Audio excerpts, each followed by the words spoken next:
Tim Reboulet, thank you for coming in today. I am going to kick us off. You're with M6 Global Defense, and I was thinking about, because I do slave to preparation, so I was reading through your bio on your website, and I'm going to get through this bio quickly because during the introduction, I was like, I don't even know how to begin to introduce you because you've had a lot of experiences. So hang tight, Okay. because I want people to listen to what the breadth of what you've done over time. So I'm going to start here with Timothy R. Reboulet. What's the R stand for? Robert. Robert.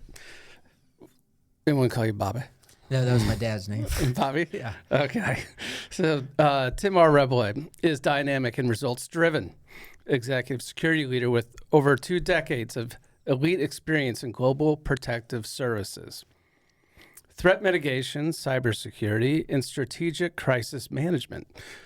Okay, so formerly the director of safety and security for the Ladue School District, which is here in St. Louis, he orchestrates the development and execution of comprehensive safety frameworks, leveraging advanced technologies and multi-agency partnerships to protect students, staff, and infrastructure. It goes on that a former principal consultant at SpearTip, Mr. Reboulet, that's you, spearheaded cyber forensic investigations and preventative cybersecurity strategies, extending the company's influence across the U.S. and the Middle East, North Africa region. So goes on, he communicated complex cyber threats and strategic risks, mitigation plans with clarity and authority. So then it goes on, Mr. Reboulet's 22-year with the United States Secret Service included high-impact assignments on the Presidential Protection Detail, where he led operational, financial, and diplomatic initiatives to ensure the safety of our presidents and other global dignitaries. Your scope included planning and securing major national special security events, including the Winter Olympics, the G8 and G20 summits, and presidential inaugurations. So this just goes on and on of you are steeped in your past with security, and it's both cyber and physical security, which are two sides of a fence, really, but they really do interface in that way. So let me just ask you, after that long preamble, thank you for hanging in there, what is M6? So M6 Global Defense is a company started by one of my former colleagues that does everything security related holistically, from executive protection to Fortune 500 critical infrastructure protection, even down to the K-12. So anybody that needs some sort of safety and security, we offer with our backgrounds in a nutshell. Okay, and so who is we? Like, who do you guys have in there? And I guess the other thing I thought was, are there people you say no to? Like, executive would come to you and be like, I feel like I need some help, and you vet the situation out, and you're like, that's your problem, pal. No, absolutely not. So how we start, kind of in the methodology we learned from the Secret Service, everything starts with intelligence. So we conduct a critical deep dive for threat intelligence towards a person or a client. Then we determine what their actual threat level is. Then that dictates how we will protect them, how many bodies, what assets, so on and so forth. Then to answer your question of when I say we, what kind of sets us apart in the entire industry, security industry, every one of my colleagues with M6 Global Defense is either a former or retired presidential level Secret Service agent, high-ranking member of the U.S. military, retired, to include our Tier 1 Special Forces community. So that sets us apart from any other security company out there, in the world. So as a former Secret Service, and I mean, you and I have vastly different work experiences. When I hear about Secret Service, they're movies I think of. What was the one with In Line of Fire, Clint Eastwood? 1992. Malkovich. Yep. One of the best scenes in that movie, by the way, is when he made that composite gun. Oh, yeah. And he's sitting by the pond, and Yeah. those two hunters come up. And he's like, "That's nice. That's really nice." Yeah. Let's go watch the scene. But it's what is. I sit and think about the concept of, okay, I'm going to jump in front of bullets and, save this person to the best to my training or ability. That is something I can get behind, but that's easy to get behind when you're not the one doing it, right? You're like, oh yeah, I totally do that. How is it that you became, you really understood that this is something that you wanted to do, and how'd you get there? Yeah, so I guess most kids growing up had different dreams or aspirations, and I realized I was probably different because at about the age of 14, I realized I wanted to get into federal law enforcement. And like most 14-year-olds, I didn't know really the difference at the time between ATF, DEA, FBI, Secret Service, so on and so forth. But then if you look at my age, I'm 50 years old, and some of the events that happened during the course of my formative years, the first World Trade Center attack happened in February of 1993. Later, 2 months later, roughly, you had the Waco siege that didn't end well. Then you had Oklahoma City bombing in 1995, and then the Atlanta bombing in 1996. So all these things happened between I was 18 and 20-ish. And I already had the seed planted. I wanted to go federal, but seeing those acts of terror against this country, I wanted to be a part of the solution. And there's a quote that I was brought up with from Einstein that always says, the world is a dangerous place to live, not because the evil people that live in it, but those that choose to do nothing about it. So I decided I wanted to be somebody to do something about it. And the more research I did, I really was fascinated by the Secret Service mission, the dual mission of investigations and protection, and how we were founded in 1865. I was just going to ask you that. So what is the Secret Service? Yeah, so a lot of people don't understand. Everybody, we just think of the president, right? Like, yeah. So it's more than that. Yeah, and the easiest way to offend a Secret Service agent or retired Secret Service agent is ask them what division of the FBI you're in. Or like, no, we're completely separate. It's like a rival high school. It'd be like saying, hey, you went to high school The X. other one, yeah. So the history is fascinating. Ironically, on April 14th, 1865, the last act President Lincoln did as president before he went to Ford's Theater, and we all know what happened later that night. Yes. The last act he performed as president was he signed a bill to create the U.S. Secret Service. But he created the U.S. Secret Service because we're just a month after the end of the Civil War, even less, maybe a couple weeks after the end of the Civil War. The biggest threat to the United States of America after the Civil War was our currency. It wasn't even worth the paper it was printed on, counterfeit currency. So he created a secret group of operatives to the Treasury Department, hence the name, a secret service of Treasury operatives to infiltrate counterfeit rings, to rid the country of counterfeit money, to allow the greenback to be worth something. And the counterfeit rings were occurring to undermine our currency. I was explicitly, were those deliberate? They're always deliberate, but was the objective of the counterfeit ring to simply devalue ours, or was it more to have more? They wanted more spending money. Just honestly, more spending money. It was basically just a fraud scheme. From the different states at the time all had different types of currency than the U.S. currency, which was trying to be the standard. People would counterfeit it just like people do now to defraud, to gain wealth. Okay. But then the irony of that was, Lincoln was assassinated that evening in 1865.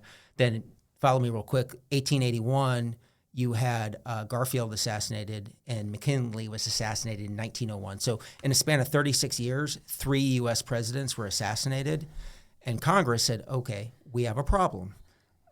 We can't let this keep happening to the president of the United States. So they looked at the law enforcement entities at the time in 1901 that were in existence. It was the U.S. Marshals, the Park Police, and the U.S. Secret Service.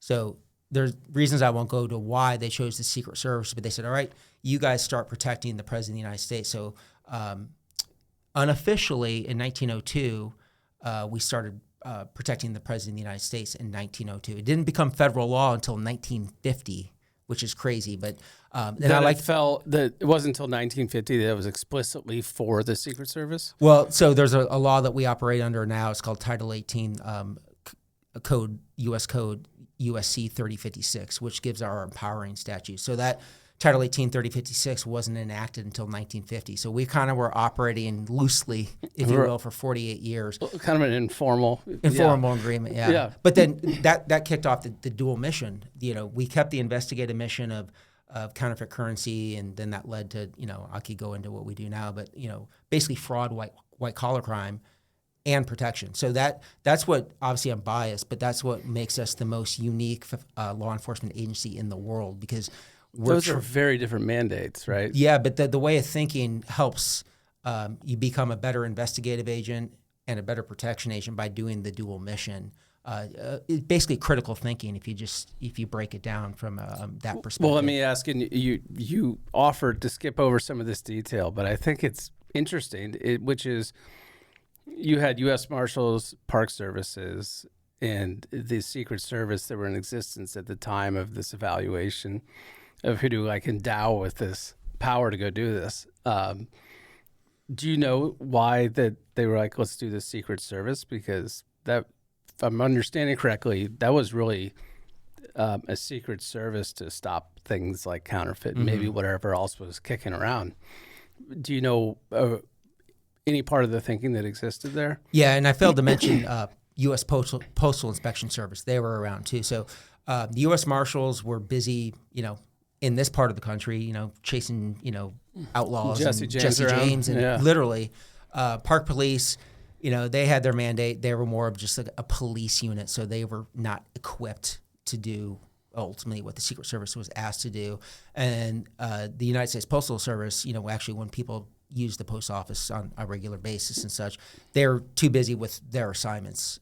So ultimately it came down to Congress saying, all right, we have this agency that we could better utilize, and we'll have them protect the president. And they have the type of people that have the mindset, that is actually forward thinking, now 100, we just had our 160th birthday, on July 5th, our actual founding day. But it was pretty forward thinking to go way back then to tap the Secret Service. And I have to mention, as a Secret Service agent, so in 1908, President Roosevelt put on loan 8 U.S. Secret Service operatives, because remember, we were under Treasury. He put 8 operatives from the Secret Service on loan to the Justice Department, and that's what became the Bureau of Investigation. So I like to remind everybody that thinks the FBI is the greatest thing since sliced bread. We remind them that they got their start from us. It sounds sort of Adam and Eve-ish, the rib. Yeah. Right? Yeah. No, I hope that message is heard by everybody, that they were born out of the Secret Service. Yeah. And we get along, and there's a friendly rivalry. I've worked with them throughout my career, or I keep saying, throughout my career with the service. We got along for the most part. So back to where we were, which is you felt at a certain, at a relatively, call it 20 years old, that you were sort of aligning mentally with I like the mission here of protect. You're seeing the events and I want to go do this. And so how do you get from I want to go do this to here's my first step on this journey? Are there people you were talking to that could inform this process, or is it pretty well laid out? Well, it's funny how kind of life works, but it's a big push-pull process. You have to show interest, and they have to show interest in you, and so on and so forth. But going back to how you grew up, where you grew up, wouldn't you know it though? By this time in my life, I moved all over the country as a kid, but by this time we were living here, and my parents' neighbor, obviously I was residing with my parents. My parents' neighbor was the special agent in charge of the FBI division in St. Louis. So I had the best person to go to in the world for advice. Hey, this is what I want to do. What do I need to do? How do I do it? And he was my first real mentor to get me ultimately where I got where I went. And were you asking at that time specific to Secret Service? You were just more thinking government, like you didn't know specifically where you wanted to land. You just knew that you wanted to head that direction. Yeah, exactly. I knew still at the time I wanted federal, and he gave me the best piece of advice. I was at Mizzou, and he's like, you know what? Don't get a criminology, criminal justice degree. I mean, sorry for those that have them, but he said they're worthless. If you're going to go to business school, which I did, and he's like, you have to know the business if you're going federal, because you have to you're going to investigate white collar crime. You have a good finance and accounting background, and that will help you become a better investigator. So I did. Then ultimately along the way, I was able to get an internship with the ATF, which I loved. And it was funny because besides my mentor, if you will, the special agent in charge of the FBI, then my time with the ATF, they both recommended, like, man, we have the most respect. You should apply for the Secret Service. Those guys are the best of the best. And, just the nature of me and who I am, like, I want to be the best of the best. So I ended up applying for the service. I skipped over a part. You're not going to get hired out of the gates. You have to have some sort of experience. Okay. But I mean, just law enforcement, or military. There's two routes through to the Secret Service. Like, you could either be military, law enforcement, or both. So the advice given to me was like, hey, you got to do one or the other. So I chose to be a cop, and I started my law enforcement career as a St. Louis County police officer. So I did that for experience. Then I applied for the service. How much was it, like a 2-year kind of thing with the police department? Yeah, I expected fully to be there much longer, and I actually loved my time with the PD. Mm-hmm. It was, I was 22 years old and just thrown in the deep end, and learning how the world really works. That must have been a real eye opener. It really was, and it also made me realize at the time, at that moment, I realized, you know what, and to this day, I'm truly grateful for, the parents that I had and the family that I had and the upbringing, because I wasn't exposed to a lot of things that I saw for the first time as a cop. Because that just, I was truly blessed to have a great childhood and, growing up and, loving parents and siblings and friends and family, the whole thing. But when I was a cop on the streets, you saw the different side of the world. What was like the first, holy shit, this isn't the backyard anymore, like moment that you had that was, I'm not saying that it was discouraging in any way, but was like the first time you're like, okay, I'm not in Kansas anymore. Yeah, it's funny you mentioned that. So the first experience I'll never forget was, I made a car stop. I had a car stop, which there's nothing routine about a car stop or even, law Car stop meaning you had to pull somebody over? Yeah, I pulled somebody over for, a violation, and ultimately I went to arrest them because they were drunk. After, it wasn't me, was it? It wasn't, no. Okay. But I was on a busy interstate here in town, very busy interstate.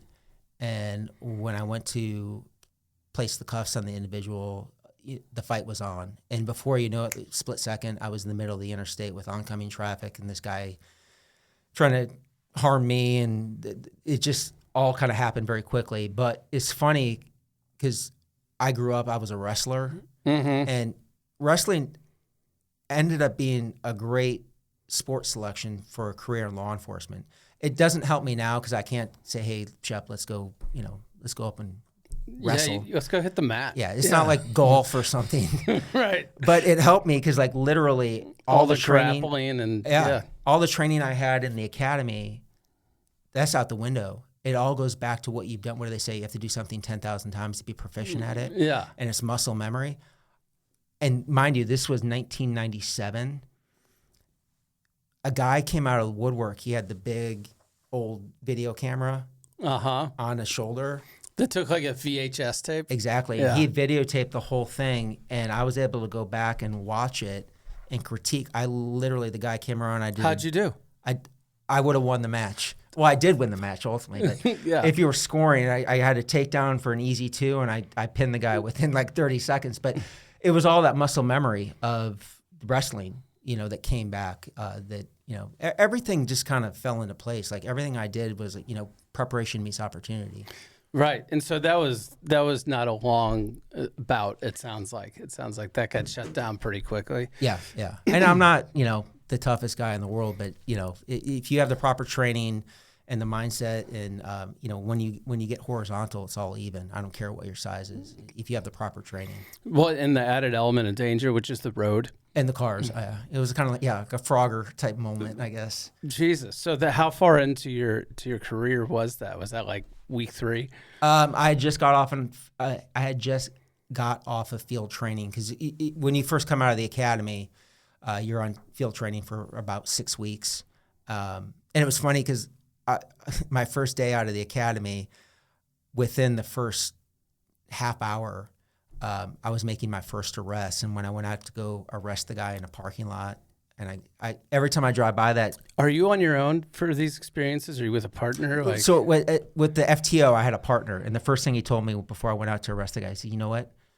That's great. I know you graduated, top of your class in the academy, but that means nothing out here. Forget everything you learned in the academy. I'm going to teach you how to be a cop.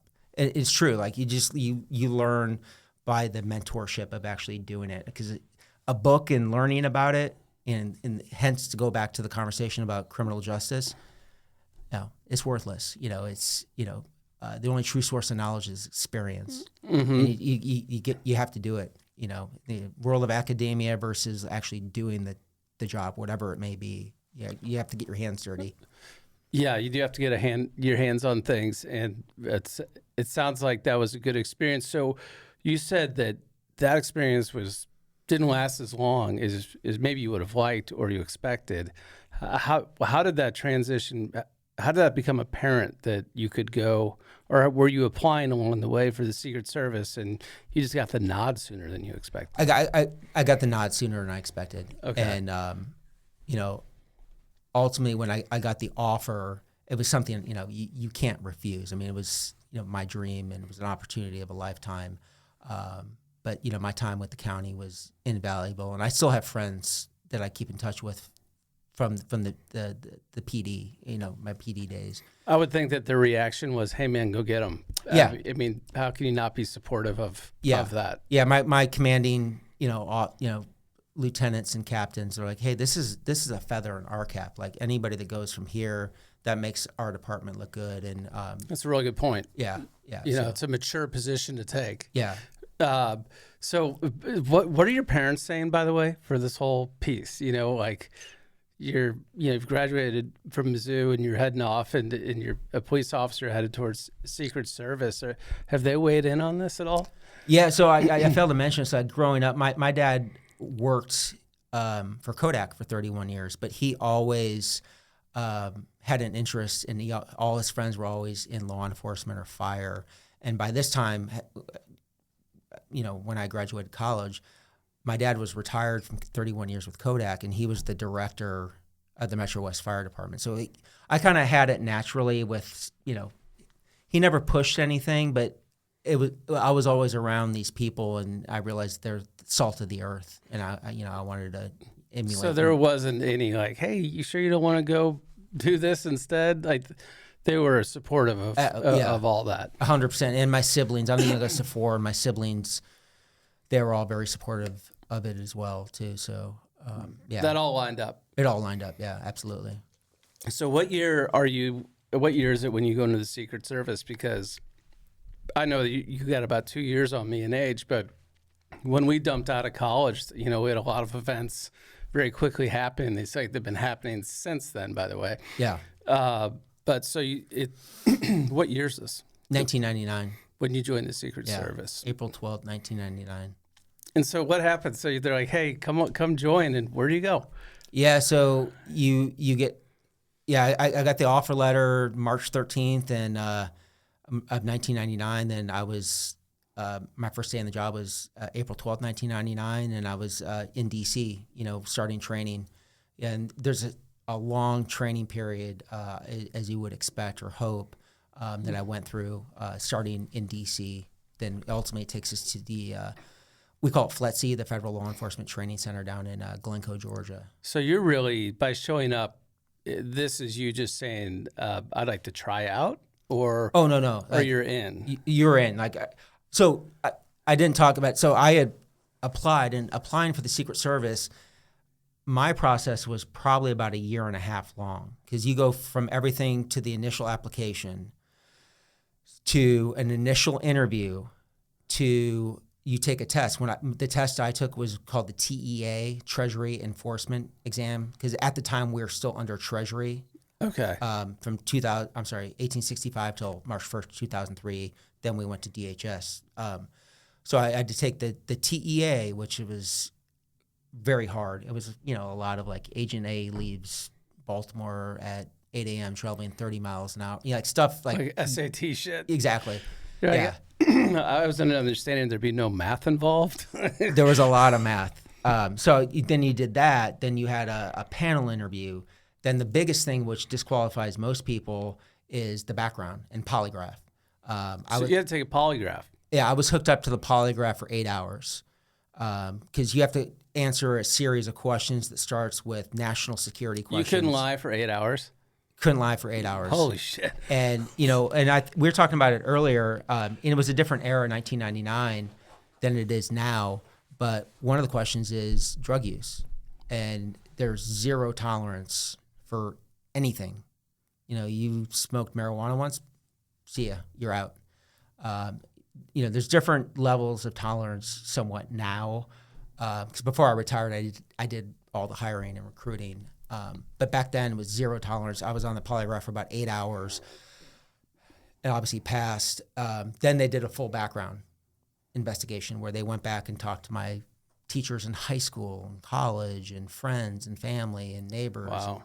So that process was about a year and a half before I got hired. So the amount of money they put into me just to give me the offer letter, I was ready to go. And so how many guys and gals were in your class? So you have 24, and it's based on the number of spots at the shooting range. Seriously? Seriously, yeah. Okay. At FLETC in our facility in D.C. area, there's a split range with 12 and 12. So your class size is 24 based on the amount of people that could shoot at a given time. Well, I suppose it's got to be based on something. Why not that? Yeah. So you rolled in there, and how were you feeling? Like, do you remember, like, when you got there, and were you like, holy shit, this is happening? I'm nervous. I'm like, what was the feeling? Honestly, I wasn't nervous. I was excited. And, that was the first time really in my life at that point I was with all like-minded people. Think about I'm home. Men and women, that had the same mindset of me, because I didn't mention either. Part of the very first question they ask you during the interview process, and I did it until the day I retired. You have an applicant, you're sitting across from the table, and you literally say, would you take a bullet for the President of the United States? And if there's any hesitation, any wavering, maybe this job isn't for you. It has to be a resounding yes immediately. So no qualifying questions like what kind of bullet or no. Because literally that's why it was ingrained in me, God, country, and family. Sure. And I took an oath on the Constitution, the greatest document ever produced, other than the Bible probably. But I took an oath on that Constitution, which is a living, breathing document. And I was willing to give my life in sacrifice for the leader of the free world. We hear all this stuff, I'm not going to talk about politics, but protecting democracy. We truly would protect democracy because, we lived through it in, 63. Well, we didn't live. This country lived through it when JFK was assassinated. So on our watch, we're never going to let this happen again. I know we came eerily close on July 13th last year, but it's a real thing where I was willing to give my life at any given second. Not only for the president, that same oath I took on the Constitution, it was for any foreign dignitary. I protected hundreds of foreign dignitaries throughout my career, and some of them I may not have particularly cared for, but for the sake of the Constitution and the United States of America, I would have given my life. My first foreign dignitary I protected at the United Nations General Assembly was Vladimir Putin. That's how long the guy's been in power. Really? He was my first foreign dig, as we call them, at the UN General Assembly in the fall of 2000. How tall? He's tiny. tiny, like as tall as this table, or He's well under the average height of a male for this country. so? Are you saying 5'5", 5'6", 6, 5'7"? yeah, 6, 7. Yeah. So he's not a tower. No, Seems to be a pretty powerful guy. yeah.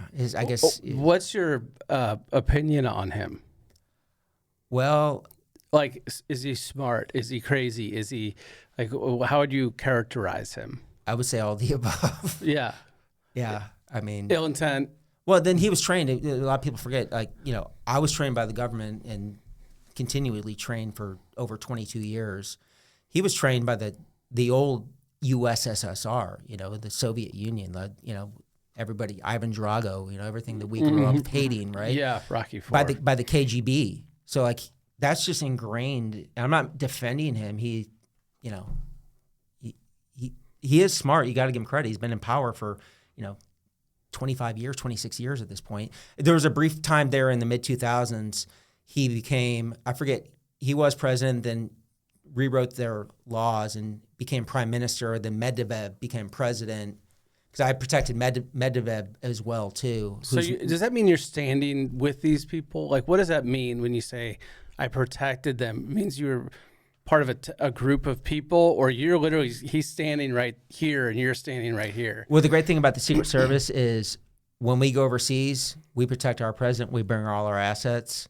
We work with other countries' Secret Service, whatever they call them, like Israel, they're called Shin Bet. But we handle our own. But the beautiful thing about us is when their president comes to our country, we protect them, and they take a back seat. And they're still there, but so you're with them. You're doing everything from working the principal or the protectee from a body perspective to the motorcade to everything we would do, the same methodology we would use for the President of the United States. So yeah, you were with them.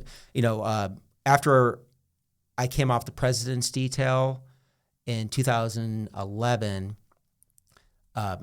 Shinzo Abe was the prime minister of Japan, and I ended up being his guy every time he came to the U.S. For about 5 years. They would fly me back to D.C. and I would do the advance, or New York for the UN, whatever, and I was kind of his lead advance along with one of my supervisors that was his detail leader. And is something he's asking for? Yeah, he and his detail and the Japanese, I worked very well. We like Tim. Can you make sure Tim's there doing that? Exactly. And a lot of times I was with them, part of the job, you miss birthdays, anniversaries, Christmas, Thanksgiving. Like I was gone I missed out on a lot of life and family events and whatever. But I just so happened to be with the Japanese delegation and prime minister a lot in March. My birthday's in March. And they would always sing me happy birthday on my birthday. So that's how kind of, Wow. the relationship that I was able to develop with them. But it was obviously very professional. And it still bothers me because, he was assassinated in Japan in 2022. And I've, dissected the video, and it's just like, man, I wish I could have been there for you because, that shouldn't have happened. Wow, that's intense. Yeah, and I mean, I would have taken one for him too. Like we say, take one for the team. So I would have taken one for the team on any of those people. That's remarkable. So that really is. It gave me a shiver. The back to kind of your journey, which is, this oath for democracy, and reminded me of this concept of the term of democracy being thrown around as sort of our structure. And the idea of what is the difference between what we actually, I know you were talking conversationally, but I think it's like a huge misunderstanding between a democracy and like a constitutional republic, right? Yeah. And how democracies, when we talk about it loosely, if you were strictly a democracy, that results in a very different world than does a constitutional republic. Yeah.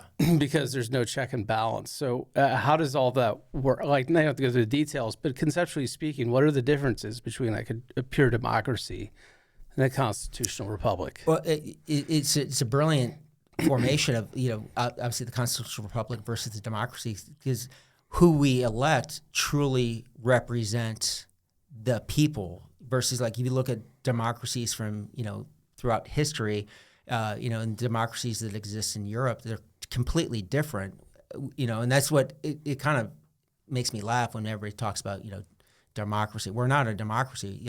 Like you said, we are a constitutional republic, which makes us unique throughout any other government in world history. And it's truly having citizens representing us to, further the constitutional republic as it stands, and having that liberty. Like nobody could take my thought away from me, and that liberty that is contained between my two ears, versus being told what to think, how to think, what to say, censorship, all these other things. So, if you just truly looked at the constitutional republic versus democracy, I think every time I watch the news, it just kind of makes me laugh, and it's still ingrained in me. I know everybody has their political views, but as a Secret Service agent, we have to be apolitical. Because if we're not apolitical, I was on the president's detail for Republican and Democrat, and like I said, I was with foreign dignitaries that I didn't particularly care for, but I still would have, for the sake of this Constitution, taken one for the team. Maybe it's from in the line of fire, which is it's not a person, it's an institution, meaning that the person comes and goes. Yeah. But there's this greater concept. Yeah. That needs to be protected. Well, and we'd always tell people, you have to be apolitical because there's only been 47 presidents. Obviously, I can't remember, I think there's like 38 or 35 people, but 47 presidents. The office of the presidency is greater than one person. So we're protecting the office of the presidency. Whoever sits in that chair for those 4 years, we need to protect them. From a apolitical sense, because if we become political, you could be removed from your job via the Hatch Act. Meaning that you're compromised. Correct. Basically. Yeah. If you're showing allegiance one way or the other, then potentially you may not jump in front of the bullet, if you will. The easiest way to explain it for that president, like if so. You could theoretically be the organizer. Yeah. Of an event like that because of the inside information you have. Yeah. And the Hatch Act is actually relevant in today's conversations because they're actually throwing it around. Tell me what the Hatch Act is. Well, the Hatch Act goes back to, if I remember correctly, it's like the 20s or 30s where if you're a government employee, you can't, obviously everybody has freedom of speech, but there's certain instances if you're a government employee, you can't be vocal one way or the other if it impacts your job. And obviously, if you think about it, as a Secret Service agent, I'm around the leader of the free world.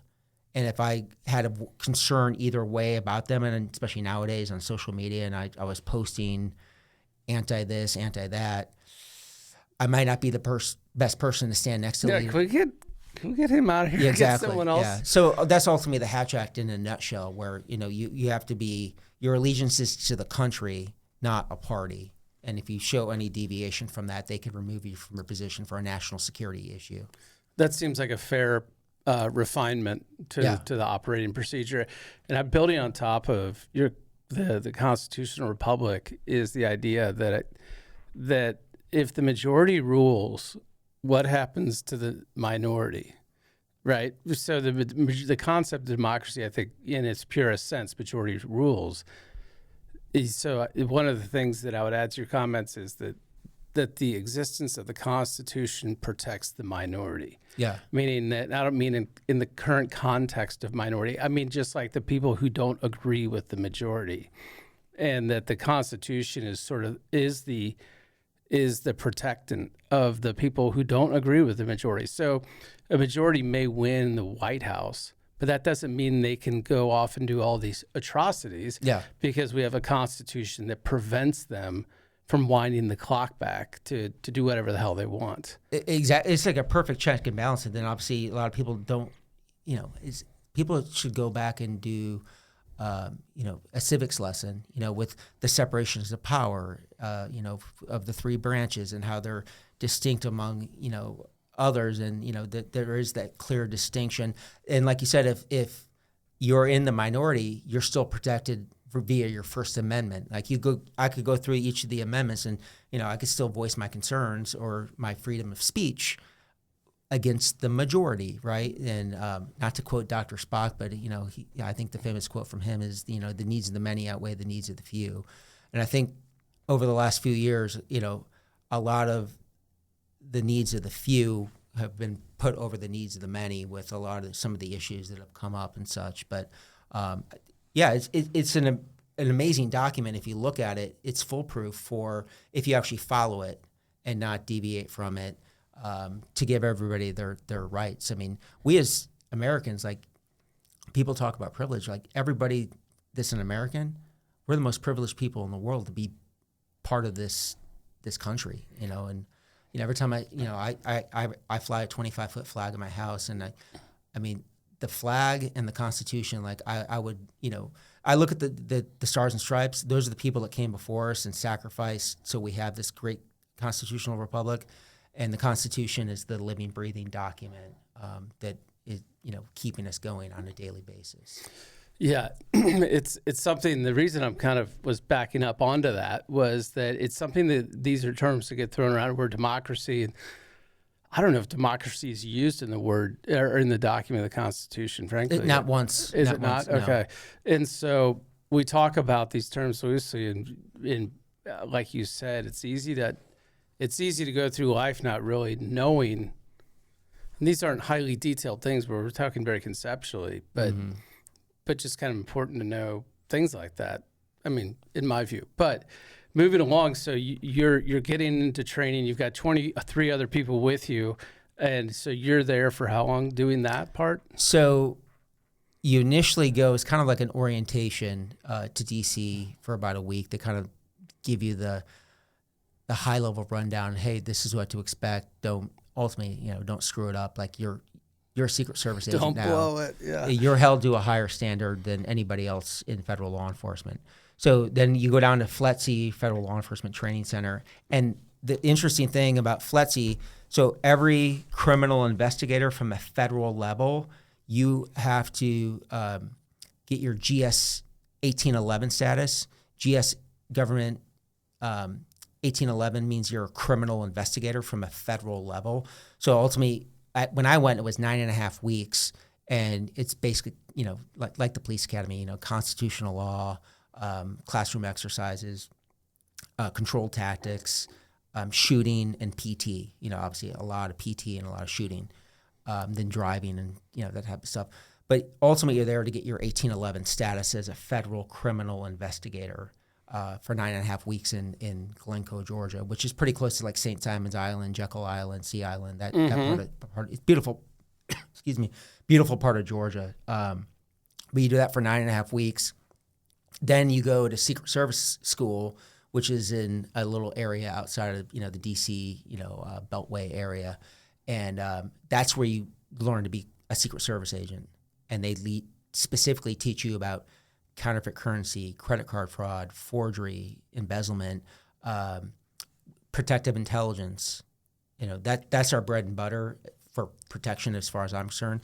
Because protective intelligence is you get a potential threat of somebody and you go investigate the threat before they carry out the attack. So last year, I know everybody talked about July 13th, but the U.S. Secret Service investigated 7,000 threats on the president and other protectees of the U.S. Secret Service that nobody talks about, and mitigated them. 7,000. And that's the Butler, PA. Butler, PA, yes, we failed miserably, but there were 7 other times that we don't talk about that we are successful. We mitigated a threat before it could actually take place. So training, you learn all that stuff, then all the stuff you probably see on movies, driving, J-turns and, shooting. You shoot a ton. PT's physical fitness, because you're tested on everything. Was this hard? For me, no. You run pretty fit. I'm not patting myself on the back, but I finished top of my class in both academies. So this is what this is your thing. Preparation meets opportunity. Like this is what I trained for my entire life. So like That's PT. Crazy. Push-ups, pull-ups, sit-ups, dips. Like how many you want me to do? I mean, I loved it. I not only in the academy, but during my entire career, I was like, I get paid to do this. This is the greatest job ever. I mean, you're not getting paid a ton, but like just to get paid and do these things and travel the world, like I feel like I was the most fortunate person, alive. That's really cool that you've like, this is right where I'm supposed to be. Yeah. You just kind of remind me of that Chuck Norris, where they're like, how many push-ups can Chuck Norris do? Yeah. Like all of them. All of them. Yeah. Literally. I didn't know there was a finite number of them in the universe, but he can do all He of can them. do all of them, yeah. Whatever that number is. So it sounds like you guys are exposed to a lot of different disciplines that fall under the umbrella of the Secret Service. Yeah. Like the very first thing they do, we're going to learn about counterfeit. And you know what we do to learn about it? There's one place in the world that prints U.S. currency, manufactures U.S. currency paper in the world. And we took a trip up to Dalton, Massachusetts, the Crane Paper Company. Crane makes it? Crane, yeah, some of the best stationery in the world. Yeah. It's the same paper that U.S. Money is printed on. So we took a trip up to Crane Paper in Dalton, Massachusetts, and you see how the entire process is made to make paper from the slurry, from the product of the pulp of the trees, where it's melted into a slurry, to where it's, rolled out, heated, cooled. Then you got paper. Then we get back from that trip, they take us to the BEP, the Bureau of Engraving and Printing. So then you learn how the sheets are printed. So they're starting with, it's probably a very specific type of paper, I'm guessing. But U.S. currency paper is a rag bond composition, 70% cotton, 30% denim. There's cotton in there. Cotton and denim. That's why you could put it in your pocket. It could get wet. You could throw it through the washing machine, and it's not like Monopoly paper. Like most counterfeit paper, like it gets wet, it disintegrates because the 8.5 by 11 paper that you buy off the Office Depot or whatever, Office Max or whatever nowadays, that's just going to disintegrate. So it's just pulp and paper. Where U.S. currency paper, it's like textiles. Yeah, it's denim and cotton, a combination, so it lasts. So there's not wood pulp in that paper. No. Or I think, is that right? Is that what it's typically made of? Pulp. Yeah. It's a cotton denim slurry. Wow, I had no idea. Yeah. And that's goes from there to the engraver, and that's where they keep layering in all the security features. And so then forth. Were we on the new money at that point yet? It's agents. We call them big heads versus small heads. Makes sense. I get it. Yeah. Big head portraits. So we're trained, and it's interesting because if you think about it, like I could tell you how many times I went, on the stand, and defense is grilling me. Mm-hmm. We're not experts in detecting counterfeit currency.